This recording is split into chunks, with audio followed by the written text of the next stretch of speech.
오늘 나눌 말씀은 사도행전 8장 4절에서 25절입니다. 예루살렘 교회에 큰 부흥이 있었습니다. 그런데 스데반의 순교와 사울의 핍박으로 인해 성도들은 뿔뿔이 흩어지게 됩니다. 오늘 본문 4절 말씀이지요. 그 흩어진 사람들이 두루다니며 복음의 말씀을 전할세.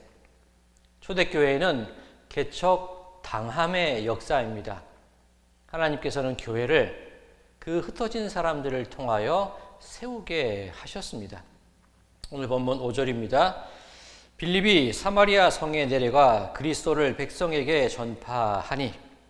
자, 지금 읽은 이 말씀 가운데 정말 많은 의미가 담겨져 있습니다. 빌립 어떤 사람입니까? 예루살렘 교회가 구제의 문제로 인하여서 원망이 있을 때 사도들이 기도와 말씀으로 교회를 재정비했지요. 그때 세움받은 7 일꾼 가운데 한 명이 바로 빌립입니다. 그렇게 교회가 기도와 말씀으로 정체성을 다시금 되찾았을 때 그 말씀을 가지고 세상 가운데 파송된 사람이 바로 빌립이라는 겁니다. 사마리아 성은 어떤 곳입니까? 유대인들이 지나쳐 가기도 꺼려했던 곳입니다. 그런데 예수님께서 말씀하시기를 너희가 예루살렘과 온 유대와 사마리아와 땅 끝까지 이르러 내 증인이 되라. 그렇게 말씀하셨죠. 바로 예수님의 지상명령, 예수님께서 세워가시는 교회가 하나씩 이 땅 가운데 만들어지고 있더라. 주님의 그 명령이 이루어지고 있음을 증명하는 것이 바로 오늘 본문의 말씀이라고 할 수가 있습니다. 자, 그런데 이 과정 속에서 이 빌립, 지금 어떤 상태입니까? 의지할 곳 하나 없는 곳이 빌립입니다. 함께 세움받았던 동료 스데반은 순교를 당했고 다른 이들은 다 흩어집니다. 지금 가진 것도 없고 의지할 곳 하나 없는 곳이 빌립인데 단 하나 그의 마음 가운데 하나님의 말씀이 올바로 세워지게 되자 바로 그곳으로부터 놀라운 복음 증거의 역사가 사마리아 성에 일어났던 것을 볼 수가 있습니다. 바라기는 여러분들이 말씀으로 인해 세움받는 그 한 사람이 되시기를 간절히 소망합니다. 자, 한 사람이 말씀으로 세움받았을 때 어떤 일이 일어납니까? 오늘 본문 6절에서 8절입니다. 무리가 빌립의 말도 듣고 행하는 표적도 보고 한 마음으로 그가 하는 말을 따르더라. 많은 사람에게 붙었던 더러운 귀신들이 크게 소리를 지르며 나가고 또 많은 중풍병자와 못 걷는 사람이 나으니 그 성에 큰 기쁨이 있더라. 바로 여러분이 말씀으로 세움받았을 때 여러분의 가정과 직장 그리고 여러분이 속한 그 공동체가 큰 기쁨이 있는 곳으로 변화되기를 다시 한번 간절히 소망합니다. 자, 그런데 오늘 본문의 이야기는 이처럼 빌립이 사마리아 성에 복음을 전했다. 그곳에서 또 다른 누군가 어떤 사람에게로 말씀의 이야기의 초점이 옮겨지는 것을 볼 수가 있습니다. 누구냐? 바로 마술사 시몬입니다. 여기에서 말하는 마술, 오늘 현대사회에서 이 유흥거리로 이 엔터테인먼트로 행하는 그런 마술은 아닙니다. 어떤 악한 영에 의해서 움직임을 받아서 기이한 것들을 나타내는 그것을 바로 마술이라고 표현하는 겁니다. 자, 마술사 시몬, 그가 누군가 악한 영에 의해서 사로잡혀서 그가 행하는 일들로 말미암아 이상한 일들이, 기이한 일들이 사마리아 성에 나타났고 그로 말미암아 낮은 자로부터 높은 자까지 이 시몬이라는 사람을 따랐던 것이 사마리아의 형편입니다. 그리고 이 마술사 시몬은 자기 스스로를 높이면서 마치 무슨 위인이나 된 것처럼 대단한 사람이나 된 것처럼 그렇게 떠벌리고 다녔다. 오늘 본문은 그것을 증거하고 있습니다.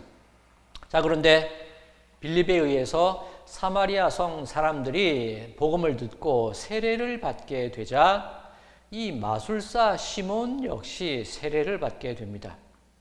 오늘 본문 13절에 전심으로 이 시몬이 빌립을 따랐다라고 표현되어 있는데 진심으로 따랐다는 의미가 아닙니다.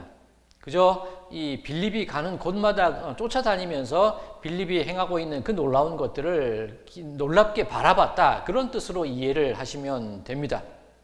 자, 그리고 이제 예루살렘에서 베드로와 요한이 사마리아 성으로 파송되게 되는데 사마리아 성에서 세례받는 일이 있더라. 복음이 증거되더라. 그 보고를 받은 이후에 예루살렘 교회가 그것을 확인하기 위해 두 사도를 파견하게 되는 겁니다.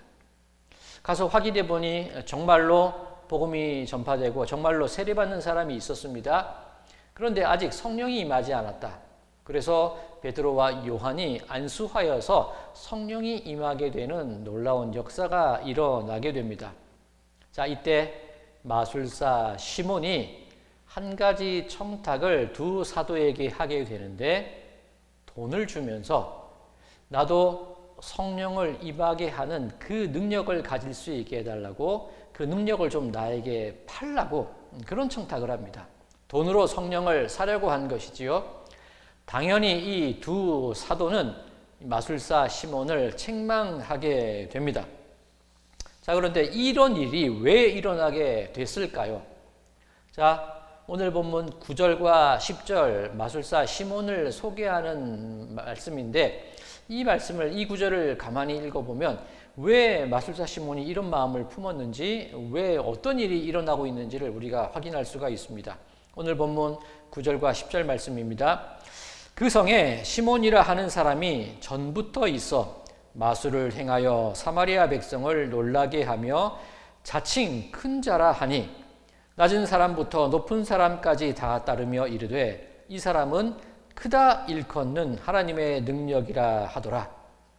자, 이 크다는 단어가 몇 번 반복이 됩니다. 바로 이 자칭 큰 사람이다. 시몬이 스스로를 나는 위대한 사람이야, 큰 사람이야 그렇게 얘기를 했고 그 꼬임에 넘어가서 사마리아 성 사람들도 이 마술사 시몬은 하나님의 큰 권능을 가진 사람이야 그렇게 인정을 하더라는 겁니다. 자, 근데 이 크다는 단어, 왜 이 단어가 나왔느냐? 오늘 9절 중반절에 보면 이런 구절이 있습니다. 시몬이라 하는 사람이 전부터 있어 마술을 행하며, 전부터 있어. 자, 이 요즘 말로 이 고인물이다 그렇게 표현할 수 있을 겁니다. 그런데 조금 부정적인 의미입니다. 이 시몬이라는 사람 예전부터 사마리아 성읍에 살면서 본인의 기득권을 지키고 본인의 부와 본인의 권력을 유지하기 위해서 그 마술이라는 기이한 일들을 이용을 했다는 겁니다. 그리고 사람들을 미혹게 만들어서 이 시몬이라는 자기 자신을 큰 자라고 일컬을 수 있도록 사람들을 속이며 살아왔다는 겁니다. 이것이 전부터 있어라는 말의 뜻입니다. 자, 그러면 이 마술사 시몬의 이야기가 오늘날 우리에게 주는 교훈이 무엇일까요? 오늘날 교회 안에도 전부터 있으면서 오래도록 있으면서 자기의 권력과 부를 유지하려고 하고 자기의 기득권을 지키기 위해 교회를 이용하는 사람들이 있더라는 겁니다. 즉, 이 권능, 말씀의 권능은 드러내지 못하고 그저 경건의 모양만 흉내내면서 마치 자기가 거룩한 자인 양, 권능이 있는 사람인 양 그렇게 행세만 하는 그런 사람들이 교회 안에 있다는 겁니다. 자, 너무 확대 해석 아니냐, 확대 해석하는 거 아니냐 그렇게 불편한 마음을 가지실 수도 있을 텐데 그렇지 않다는 것을 오늘 본문을 통해서 확인할 수가 있습니다. 바로 이 마술사 시몬과 대비되는 사람이 있는데 빌립이라는 사람입니다. 빌립 누구입니까? 예루살렘 교회에서 7 일꾼 중에 한 명으로 세움받은 사람입니다. 그리고 많은 기사와 많은 권능을 행해서 큰 인정을 받았던 사람인데 예루살렘 교회가 핍박과 박해를 받음을 통하여 사마리아로 흩어졌던 인물이 빌립입니다. 그런데 사마리아 성에서도 큰 이적과 기적을 행하고 복음을 증거했지요. 사마리아 성이 빌립의 근거지가 될 수 있습니다. 그렇죠. 자기의 어떤 기득권을 지키고 자기의 권력과 힘을 만들어 나갈 수 있는 충분한 기반이 마련된 겁니다. 그런데 하나님께서는 이 빌립에게 어떤 명령을 내리시냐면 사도행전 8장 26절입니다. 주의 사자가 빌립에게 말하여 이르되 일어나서 남쪽으로 향하여 예루살렘에서 가사로 내려가는 길까지 가라 하니 그 길은 광야라. 이제 좀 살만하고 이제 좀 기반을 잡을 만하고 이제 좀 내 이름이 드러낼 만하고 이제 좀 기득권이라는 것을 만들려 하는 때인데 하나님은 아무것도 없는 광야로 가라고 말씀하십니다. 거기 머물러 있지 말라는 거예요. 왜 광야로 가게 하셨느냐? 우리가 지난번 야외 예배 때 함께 묵상했던 말씀이 이 뒤에 이어지는 겁니다. 바로 에디오피아의 내시, 에디오피아의 재정경제부 장관을 만나게 하시는 겁니다. 그곳에서 에디오피아 재정경제부 장관에게 예수 그리스도를 전파하게 하지요. 그리고 그 사람에게 세례를 베풀게 됩니다. 자, 그러면 또 기회가 찾아온 겁니다. 한 나라의 재정을 담당하는 사람을 만났고 그에게 복음을 증거했다. 그렇다면 그 사람에게 의지해서 또 다른 어떤 권력과 힘의 기득권의 기반을 만들 수 있는 겁니다. 한 자리를 달라고 하거나 조금 나로 하여금 좀 좋은 곳으로 가서 좀 많은 능력을 베풀 수 있도록 힘 좀 써달라고 얘기할 수도 있습니다. 그런데 하나님은 그렇게 놔두지 않으셨습니다. 사도행전 8장 38절에서 40절입니다. 이에 명하여 수레를 멈추고 빌립과 내시가 둘 다 물에 내려가 빌립이 세례를 베풀고 둘이 물에서 올라올새 주의 영이 빌립을 이끌어간지라. 내시는 기쁘게 길을 가므로 그를 다시 보지 못하니라. 빌립은 아소도에 나타나 여러 성을 지나다니며 복음을 전하고 가이사랴에 이르니라. 자, 마술사 시몬과 너무 비교가 되지 않습니까? 마술사 시몬은 전부터 있어서 자기를 큰 자라고 스스로 자칭하고 사람들로 하여금 큰 권능에 있는 사람이라고 말하게끔 만들었습니다. 그런데 빌립은 예루살렘에서 사마리아로, 사마리아에서 광야로, 광야에서 여러 성읍으로, 그리고 마침내 가이사랴에 이르기까지 여러 곳을 다니면서 복음을 증거합니다. 기득권이 힘이 만들어질만 하면 옮겨지고 뭔가 발판이 만들어지려고 하면 옮겨지고 오로지 하나님의 말씀만을 남기고 사라지는 것이 빌립의 삶이었다는 겁니다. 자, 마술사 시몬은 기득권, 권력, 힘, 부 그것에 연연한 사람이고 자기를 큰 자라 일컫기를 즐겨하는 사람입니다. 반면에 빌립 오로지 하나님의 말씀 예수 그리스도의 복음만이 드러나게 하는 사람입니다. 너무나 비교가 되지 않습니까?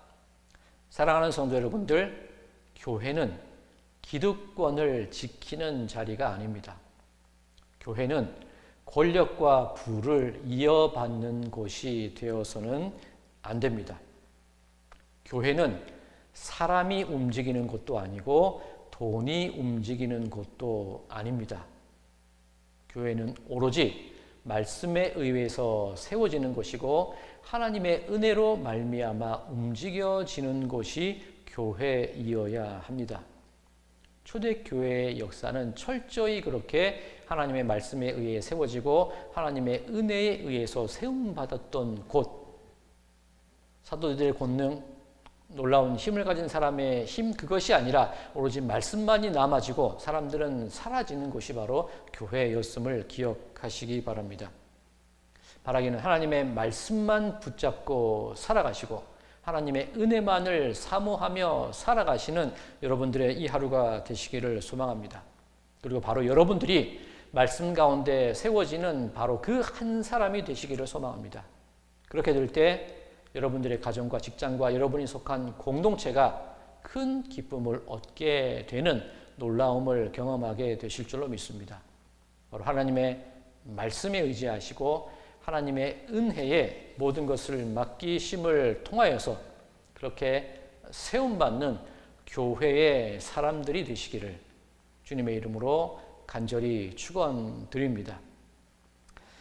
나의 능력이 되시는 하나님 아버지, 모든 능력과 모든 권세는 아버지께만 있음을 고백합니다. 십자가에서 고통당하시고 버림받고 죽임당하신 예수님께만 내 모든 소망을 두겠사오니 나를 인도하여 주시옵소서. 내 삶을 주관하여 주시옵소서. 예수 그리스도의 이름으로 간절히 기도드리옵나이다. 아멘.